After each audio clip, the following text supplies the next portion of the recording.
We would like to thank Prospect Magazine for granting us permission to create a video version of the beautiful essay Stan Lee's American Pantheon by Sam Leith. A link to the original essay is below in the description. So let's start. There's a paragraph early on in Liel Leibovitz's life of Stan Lee that pretty much causes the jaw to hit the floor and the eyeballs to pop out. It was late 1961 and comics were in the doldrums. The psychiatrist Fredric Wertham's attack on the industry as damaging to children had led it to adopt a prudish comics code to avoid government regulation. Seriously considering quitting Atlas Comics, later called Marvel, for good, Lee hunkered down with the artist Jack Kirby and created the Fantastic Four. As Leibovitz ably describes, the Four were like nothing that had ever come before. Superpowered, yes, but bickering and uncertain, polyvalent. They were morally and personally complex and relatable in ways that the old superheroes in whose shadow they were born were not. The main axis of internal friction mirrored the friction between their creators. Ben Grimm, the Thing, was Kirby. Saturnine, street smart and brawny. Reed Richards, Mr. Fantastic, was Lee. Clever but irritating. All long words and big ideas. But it was what came next, and how fast, that astonishes. When the Fantastic Four became an instant hit, Lee's Atlas boss told them to write some more superheroes. The Hulk arrived in May 1962, followed in August by both Spider-Man and Thor. Iron Man debuted the following March, and by the time 1963, the grievous year of the Kennedy assassination, slouched to an end, Lee, almost always working with Kirby, had delivered Doctor Strange, the X-Men, and the Avengers.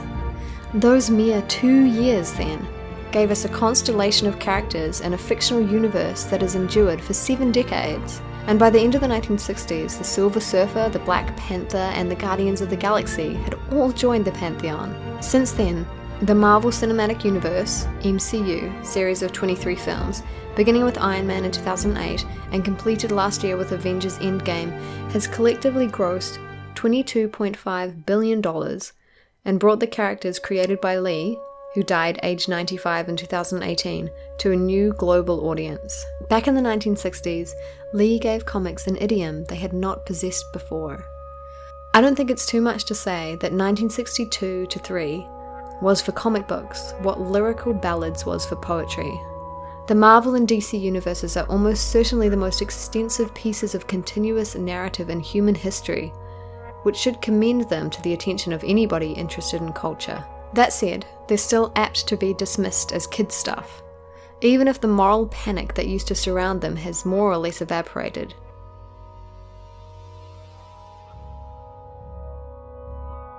For most of the time in which he was doing his best work, Lee got used to people wincing when he told them what he did. He told a story, like many of Lee's finest, probably apocryphal, says Leibovitz, about mentioning to a gun salesman in the Catskills that he was a comic book editor. Totally reprehensible, the man replied. You should go to jail for the crime you're committing. Even superhero creators sometimes have their doubts about men in tights. Alan Moore, co-creator of Watchmen, has more than once said words to the effect that the mass devotion of middle-aged people to superhero figures might be a cultural indicator of intellectual and/or emotional arrest. Warren Ellis, one of the best writers currently working in superhero comics, has called them corporate-owned mythologies. He didn't mean it as a compliment, but mythologies is spot on. These comics play endless variations on essentially immortal characters. What another comics writer, Grant Morrison, called super gods in his 2011 book of that title, US subtitle, What Masked Vigilantes, Miraculous Mutants, and a sun god from Smallville can teach us about being human. These comics trade in archetypes, often crude ones, and their literary effects are aggregational. Relatively few individual comics have much to them, but they add another layer of varnish to a mythos. The resilience and adaptability of those myths, their symbolic breadth and their protean meanings, made them attractive repositories for broad identification and big ideas. Myths are, as Levi Strauss said about animals, bon à penser.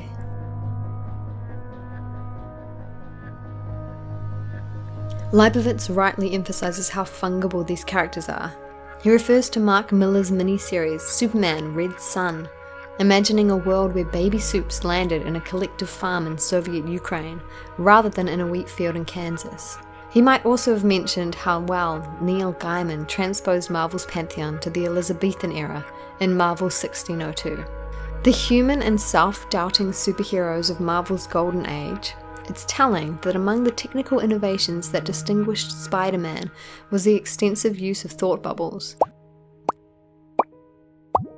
a feature really used in the action-oriented world of comic books at the time, arrived in the midst of America's tumultuous 1960s. They caught a wave. The Hulk, that oddest and most existentially troubled of comic characters, became a pin-up for students and was named in Esquire's 1965 list of the most influential people on college campuses. The X-Men, likewise, were held to allegorize the civil rights struggle, with Professor Xavier standing in as a groovy, Meliorist Martin Luther King, and Magneto as the militant Malcolm X. And the Black Panther was the Black Panther before the Black Panthers were the Black Panthers. As Leibovitz puts it, young Americans seeking art forms that address the turmoil, social, political, emotional, moral, they were experiencing every day, did what they have always done in moments of upheaval and turned to the nation's homegrown art forms. In the 1930s, that meant jazz and Hollywood movies.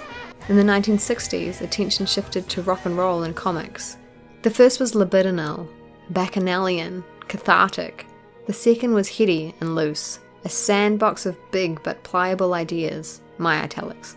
Both were, in the true tradition of indigenous American art, passionately dedicated to merry theft of concepts, of backbeats, of aesthetics, and both inhaled, deeply, the fumes of influence, making them ideal instruments for processing anxieties in real time. The Jewishness of the early comics industry was memorably given imaginative life in Michael Chabon's novel, The Amazing Adventures of Cavalier and Clay. It's ever present in the story, from its economics, modelled on the piecework system of the garment industry, in which Lee's fabric cutter father traded before the Depression wiped him out, to its sensibility, shaped by ideas of secret identity, difference, and assimilation, as well the ever-present background of the Holocaust. Leibovitz, whose book appears in a series called Jewish Lives, drills deeply into this. Born Stanley Leiber, Stanley was a graduate of the same Bronx high school that produced fellow comics artists Will Eisner and Bob Kane, then Robert Kahn. Lee was a bookish child with a flair for showmanship. He wrote in his high school yearbook that his goal was to reach the top and stay there. He did, though he never wrote the great American novel to which he aspired. In 1939, aged 17, he joined Timely Publications, later Atlas, run by a relative, as an office boy in the comics division, which then consisted of Joe Simon, Jack Kirby, and Sid Shores. He went about the place playing an ocarina, and from time to time sporting a 4-color beanie with a propeller on the top. He was irritatingly talkative. At school he'd been known as Gabby, but went out of his way to be ingratiating, had bright ideas, and was fast promoted. Even his diction was New York Jewish to the syllable. Leibovitz retells a story of Lee having lunch al fresco in a fancy restaurant when a dollop of bird shit landed on his shoulder. Lee looked heavenward, shook his fist, and yelled in mock outrage, "For the Gentiles you sing!" But it's the Jewishness of his imagination, more than his sense of humor, that made a difference. Leibovitz borrows from the historian Gary Wills the idea that Americans' Protestant soul is a contest between head and heart, elite, technocratic modernism on one side, and tent revival, fundamentalism on the other. Anyone writing comics in 1941 was toiling in the shadow of two colossal figures, Superman and Batman.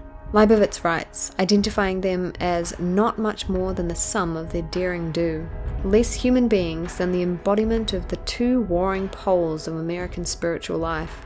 Batman was a wealthy and privileged Brahmin with no special powers who used his endless resources and superior intelligence to deliver a vastly improved version of local government. Superman, on the other hand, is a creature of the fundamentalist imagination.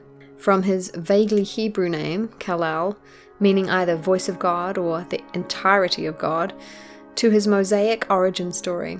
Superman, in sum, is Jesus with X-ray vision and disco tits.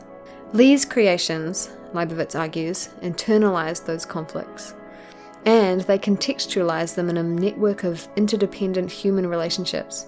Rather than champion this pole or that of a dichotomy that was too extreme and inhospitable for actual human beings, Leigh and Kirby created a world in which the best human beings could hope for was not deliverance by some god in tights, but the hard communal work that makes life just a little bit better. Within the Fantastic Four, for instance, Reed Richards is the modernist and Ben Grimm is the fundamentalist.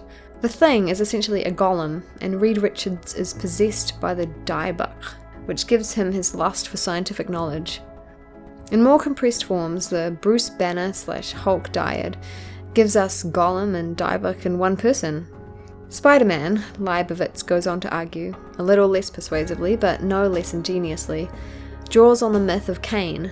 The Fantastic Four's first confrontation with the godlike Galactus and his herald, the Silver Surfer, draws on a plot archetype from the Book of Numbers and pivots, he says, on a series of essentially Talmudic exchanges about the nature and dignity of man in the divine scheme. At a less arcane level, even one of Stan Lee's earliest comics grappled with an enduring theme of these stories. As Stan famously put it in Spider-Man, quoting or paraphrasing, Leibovitz tells us, Jesus Christ, Winston Churchill, and FDR inter alia, with great power there must also come great responsibility. In a 1941 strip called Jack Frost, written when Lee was just 19, the titular superhero rescues a damsel in distress, but then refuses to go back into a burning building to rescue the villain. The villain burns to death. The police try to arrest him for murder, and Jack vanishes back to the North Pole in a fit of pique. Crudely, what would it mean to have superpowered characters wandering about the place dispensing justice as they see fit outside the law? It's a question to which superhero comics return incessantly, and which, in the 2006 Civil War storyline, came to animate the whole of the Marvel Universe. What Leibovitz's emphasis slightly sidesteps is the way that, while the Marvel Universe may indeed have had a Jewish cast of mind, it was on the surface almost insanely syncretic. It has been an omnivorous and indiscriminate plunderer of myths and myth fragments. The Norse and Greco-Roman pantheons rub along happily with Aztec and Polynesian deities, and the demons of early modern Christian pandemonium, as do gods worshipped by alien races and any number of other omnipotent and near-omnipotent beings such as Galactus, the Beyonder, Thanos, and so on. Miracles are everyday occurrences in Marvel. The resurrection of the dead is a cinch. The one thing that looks impossible here is monotheism. Or maybe not. As Leibovitz says more than once, Lee's greatest creation may have been himself. From the late 1960s onwards, Lee was as much impresario as creator, touring college campuses, giving TV and magazine interviews, and speechifying from the soapbox slot in his bullpen bulletins. He dreamed up the fan club gimmickry, the no prizes, empty envelopes mailed to fans who wrote in pointing out continuity errors, and developed Marvel itself as a brand with Lee at the centre of it. And in old age, he parlayed his own persona into a series of avuncular cameos in the Marvel Cinematic Universe. Invitation, sir. I should be on that list. Name? Stan Lee. Yeah, nice try, buddy. No, nice try. really, I'm Stan Which Lee. became so predictable that the spoofily self-referential DC animation Teen Titans Go! To the movies includes a cartoon Stan Lee, voiced by the man himself, appearing clinging to the windscreen of a speeding golf cart. I'm back! I don't care if it's a DC movie! I love cameos! Like many artists, Lee had a ruthless streak. A baleful subplot of this book concerns the treatment of Jack Kirby who, though he semi-reluctantly returned to work for and with Lee over the years, went to his grave convinced that Lee had at worst sold him out, and at best failed to fight his corner when it came to a fair deal over his creations. The sorry saga of intellectual property in superhero comics is touched on by Leibovitz, but not explored in detail. Anyway, it worked out okay for Stan Lee. He never got the slice of his creations he by rights deserved, but he did much better out of them than most of his predecessors and contemporaries. He drew $1 million annual salary as chairman emeritus when he stepped down in 1996 as Marvel's publisher, and he stayed on board as they moved from the noughties on, from being at the margins to the centre of American popular culture. The cleverness of the MCU film's adoption of its source material was in following Lee's lead. Fans were put at the heart of their production, the in-jokes and Easter eggs, the attention to the comics canon, the tapestry of crossover appearances, and the balance between jokiness and operatic emotion helped to preserve the winning feel of the comics. They've even got noticeably more right-on between 2008's Iron Man and more recent outings for the Black Panther and female superhero Captain Marvel, with great power. Leibovitz, it should be said, can sometimes be charged with over-exuberance. He talks about the immense depths of the Fantastic Four, likens Stan Lee to Bob Dylan, another gnomic Jewish artist. His comic books, like Dylan's songs, have become vast cultural canvases onto which anyone interested in the art form can paint his or her own interpretations. And Kirby, to a latter-day Goya, capturing the vicissitudes and torments of the suffering human soul. Of artist Steve Ditko's full-face mask design for Spider-Man, he writes, "To look at Spider-Man's blank eyes was to feel not only his pain and insecurity, but your own as well, like an abyss you stare into long enough only to realize that it, too, is staring into you."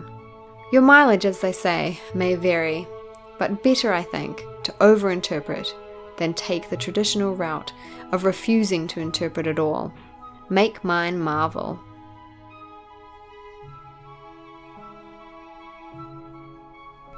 We would like to thank our Patreon producers. Without you, we wouldn't be able to keep going, and your support means the world to us. You can also become a Patreon to get early access to all of our upcoming videos and be part of our community. I'm your host, Elizabeth, and behind the computer screen is Hytham. We wish you all the best, and see you soon.